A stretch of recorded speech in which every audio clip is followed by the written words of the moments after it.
Consumer awakening mission में आपका स्वागत है। तो फ्रेंड्स, पिछले एपिसोड में भाग 1 में हमने शुरू किया था उपभोक्ता संरक्षण अधिनियम 2019 में क्या क्या नए प्रावधान हुए। तो पहले अंक में हमने बहुत सारी बातों पर चर्चा की थी। अब इस अंक में हम आगे चलेंगे। तो अब हम बात करेंगे सेंट्रल कंज्यूमर प्रोटेक्शन अथॉरिटी के बारे में। अथॉरिटी एडमिनिस्ट्रेटिव काम करेगी, जुडिशियल काम तो हमारे कमीशन ही करेंगे। एडमिनिस्ट्रेटिव लेवल पे इसलिए किया जाएगा क्योंकि बहुत सारी चीजें हैं जिनका सुओ मोटो कॉग्निजेंस अदालतें नहीं ले सकती। कोई अनफेयर ट्रेड प्रैक्टिसेस हो रहे हैं, एक व्यक्ति कोई जाता है शिकायत करने, तो उस व्यक्ति को तो राहत मिल जाएगी और वो जो आदेश होगा उसी के लिए इम्प्लीमेंट होगा। बाकी जितनी अनुचित कार्रवाई हो रही है, ट्रेडर्स जो कर रहे हैं, मैन्युफैक्चर कर रहे हैं, उन पर कोई लगाम नहीं है। तो ये अथॉरिटी सुओ मोटो भी लेगी, किसी की शिकायत पे भी लेगी, अनुचित व्यवहार पद्धति को, भ्रामक विज्ञापनों पर ट्रेडर्स को, मैन्युफैक्चरर्स को पकड़ेगी, उनकी छानबीन करेगी, उनकी इवन प्रेमिसेस को सीज तक किया जा सकता है, डॉक्यूमेंट मंगाए जा सकते हैं और दंड का भी प्रावधान है। डिटेल में हम करेंगे, जब अथॉरिटी की बात अलग से करेंगे। हम एक सेशन हम पूरा अथॉरिटी के क्रियाकलापों पर, उसके कार्य जो काम होगा और उनके जो प्रयोजन है उस पर हम अलग से करेंगे।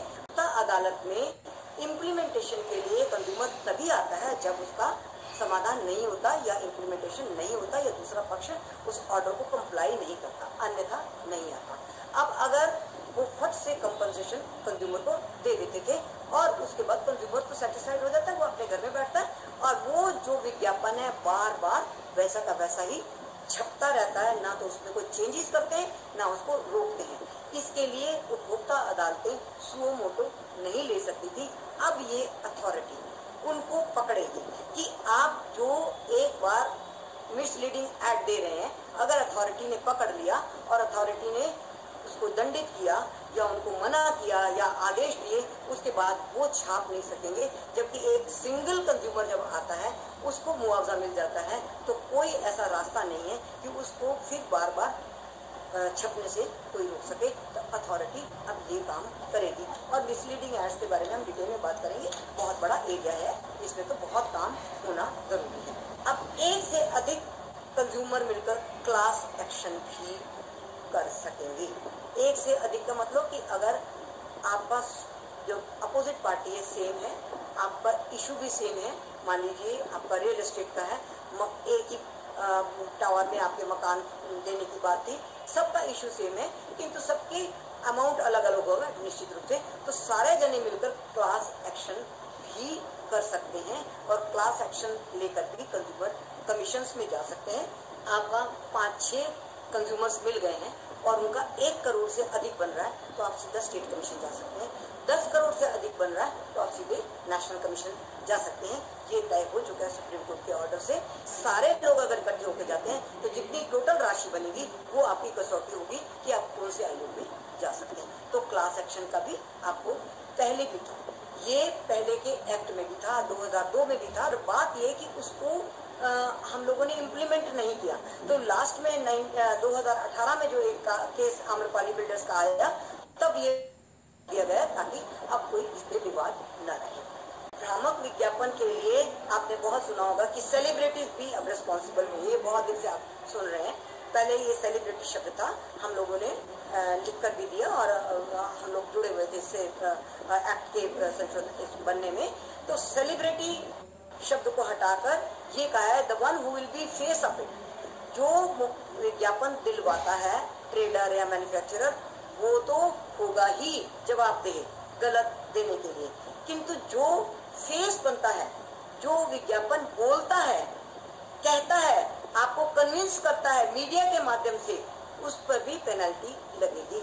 ये थोड़ी सी क्रूशल सा एक है क्लॉज, इसको इम्प्लीमेंट करने में मुझे लगता है दिक्कत होगी, क्योंकि इसमें अगर किसी भी व्यक्ति ने जिस समय प्रोडक्ट की, मान लीजिए फेयर एंड लवली है, जिस समय प्रोडक्ट का एडवर्टाइजमेंट करने के लिए उसने कॉन्ट्रैक्ट किया, उस समय सारी चीजों को चेक किया प्रोडक्ट का, बाद में अगर मैन्युफैक्चरर उसमें कोई कारस्तानी कर देता है, बदल देता है, तो क्या होगा ये अभी समय आएगा तो बताएंगे क्या होता है। अब हम आएंगे मेडिएशन सेंटर। पूरे देश भर में सिविल कोर्ट में सभी कोर्ट्स के साथ साथ मेडिएशन सेंटर है, जिसमें सेक्शन 89 है सिविल प्रोसीजर कोड का, जिसके तहत अगर कोर्ट लगता है कि इसकी आउटसाइड द कोर्ट सेटलमेंट हो सकती है तो वो मेडिएशन सेंटर में रेफर कर देते हैं।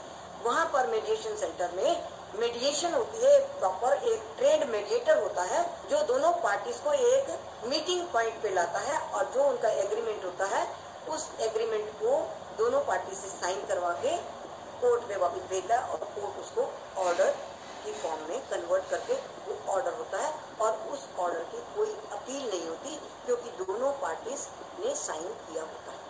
ये मैंने इसलिए बताया सिविल कोड का कि बिल्कुल similar same provision consumer protection act के अंडर भी अब हो रहे हैं। अभी सभी कमीशंस के साथ मेडिएशन सेंटर स्थापित होंगे और मैटर्स को मेडिएशन सेंटर में रेफर किया जाएगा बशर्ते दोनों पार्टीज एग्री करें। ये रेफरेंस किसी भी स्टेज पर हो सकता है, चाहे आधा चल चुका हो केस, चाहे शुरू में भेजा जाए या अंत में भी भेजा जाए। अगर दोनों पार्टीज एग्री कर जाते हैं, किसी मीटिंग पॉइंट पे आ जाती हैं, तो उसको कोर्ट ऑर्डर में कन्वर्ट करके उसी को ऑर्डर बना देगा और उसकी कोई अपील नहीं होगी।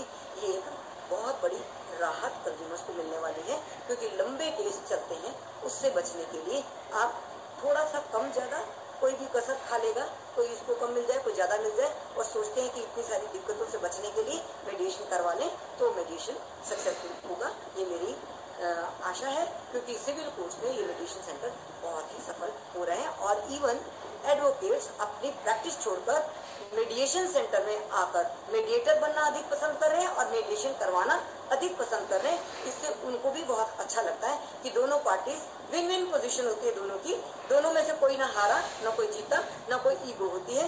कई केसेस तो ईगो की वजह से भी चलते रहते हैं। तो मध्यस्थता में एक ट्रेंड मध्यस्थ जो है, मेडिएटर जो है, वो ये काम करेगा। तो अब हम आते हैं कानूनी स्तर पर क्या क्या प्रावधान जोड़े गए हैं। इसमें जोड़े अधिक गए हैं, काटा कोई भी नहीं गए हैं। तो पहला है इसमें प्रोडक्ट लायबिलिटी क्लॉज लगाई गई है। अब प्रोडक्ट लायबिलिटी में क्या है, आपका प्रोड्यूसर, आपका ट्रेडर, आपका रिटेलर, आपका भेजने वाला जो बीच का मिडल मैन है जो खरीद कर भेजता है, असेंबल करने वाला, कोरियर करने वाला, जितने भी लोग आपके पास चीज को पहुंचाने के लिए जिम्मेदार हैं और जो भी इस काम में लगे हैं, सबका दायित्व बनेगा। इट इज प्रोडक्ट लायबिलिटी और ये काम जो है अथॉरिटी बहुत अच्छी तरह से करेगी, मेरा ये मानना है, क्योंकि अथॉरिटी को unfair trade practices, misleading ads और इस तरह के कामों का जिम्मा दिया गया है और ये सारी चीजें अनफेयर ट्रेड प्रैक्टिस में आएंगी।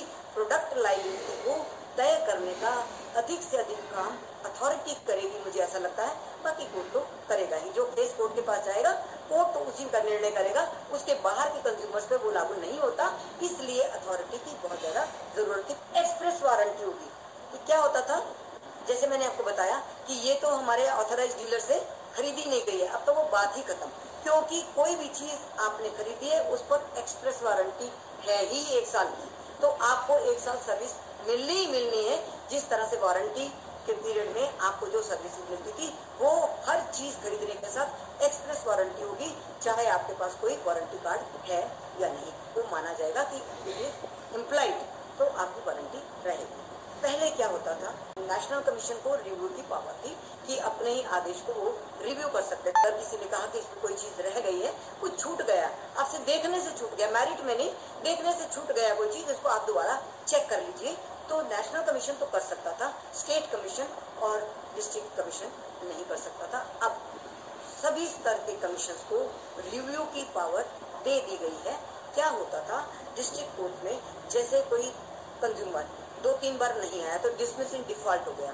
अब डिसमिस इन डिफॉल्ट को फिर चौथी बार अगर वो आ जाता है और रिक्वेस्ट करता है कि डिसमिस इन डिफॉल्ट को सेट असाइड करिए, तो कोर्ट उसको नहीं कर सकता था क्योंकि अपने ही ऑर्डर को रिव्यू की पावर नहीं थी। इसके लिए उनको ऊपर की अदालत में स्टेट कमीशन में जाना पड़ता था, स्टेट कमीशन से ऑर्डर आता था, ऑर्डर आकर फिर मैटर चलता था कम से कम 3-4 महीने, इसी में चले जाते थे। इसी तरह से अगर कोई अपोजिट पार्टी किसी वजह से नहीं आ पाई और उनके अगेंस्ट एक्स पार्टी ऑर्डर हो गया, तो एक्स पार्टी ऑर्डर को भी सेट असाइड करने के लिए उसको स्टेट कमीशन में जाना पड़ता था और स्टेट कमीशन ही उसको ऑर्डर करके वापस देता था उपभोक्ता डिस्ट्रिक्ट कमीशन में, और तब जाकर वो काम चलता था। तो अब जो है हर कमीशन को रिव्यू की पावर होगी, जिसमें 2-3 महीने कम से कम बचने वाले हैं। अब अगला एक है कि जैसे आप हमें उपभोक्ता अदालतों में क्या एक्चुअल लॉस, मेंटल एग्नी के लिए कंपनसेशन और लिटिगेशन चार्जेस, इन 3 स्तरों पर कंज्यूमर्स को ये मिलती थी, राहत मिलती थी। इंसिडेंटल लॉस के लिए नहीं होती थी। इंसिडेंटल लॉस में उसके अलावा जो आपको नुकसान हो गया, उस कारण जो नुकसान हो गया, मान लीजिए आप ब्यूटी क्लिनिक में गए, आपकी स्किन पे रैशेस आ गए, उनकी जो उन्होंने जो ट्रीटमेंट दिया, जो क्रीम्स वगैरह इस्तेमाल की, उससे आपको रैशेस हो गए, आपको आपकी जो आपने खर्च किया था वो मिलेगा, आपको मेंटल एग्नी के लिए मिलेगा और आपको लिटिगेशन चार्जेस मिलेगी। किंतु जो आपने डॉक्टर से इलाज करवाया, जितना आपका नुकसान हुआ, उसका क्या होगा?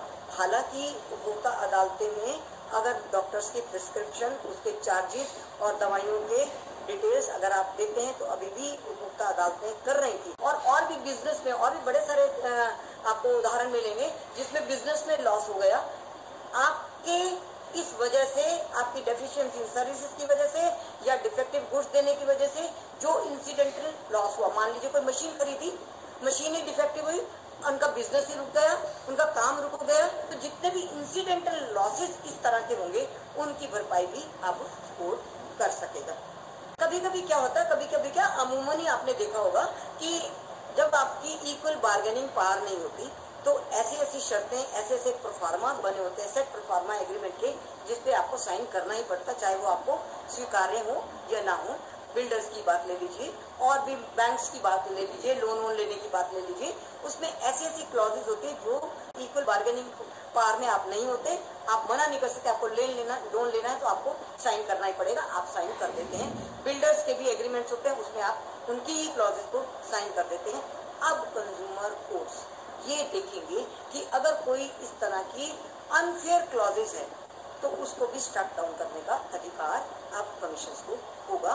तो उसमें देखा जाएगा कि कहाँ कहाँ पर उसका राइट्स का हनन होता है, उपभोक्ता के अधिकारों का हनन होता है यदि, तो उसमें उन क्लॉजेज को हटा देने का अधिकार भी और उन क्लॉजेज को न मानने का अधिकार भी कमीशन को होगा। ये कितनी बारीक चीजें हैं, सिर्फ थोड़ा सा जान जाने से नहीं, आप इस पूरे एक्ट को अच्छी तरह से जानिएगा। अब नेशनल कमीशन को विशेषज्ञों की राय लेना अधिकार भी होगा। एक तो आप जानते हैं एक्सपर्ट ओपिनियन। एक्सपर्ट ओपिनियन एक अलग चीज है कि आपने किसी एक विषय पर एक्सपर्ट ओपिनियन मंगा ली, किंतु अब कमीशन को ये अधिकार होगा कि वो एक्सपर्ट्स को बुला कर भी उनसे कई तरह की सहायता ले सके।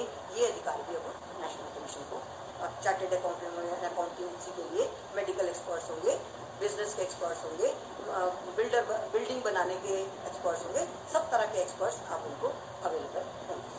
अमूमन कंज्यूमर कोर्ट्स में हम लोग एफिडेविट के माध्यम से एविडेंस देते हैं।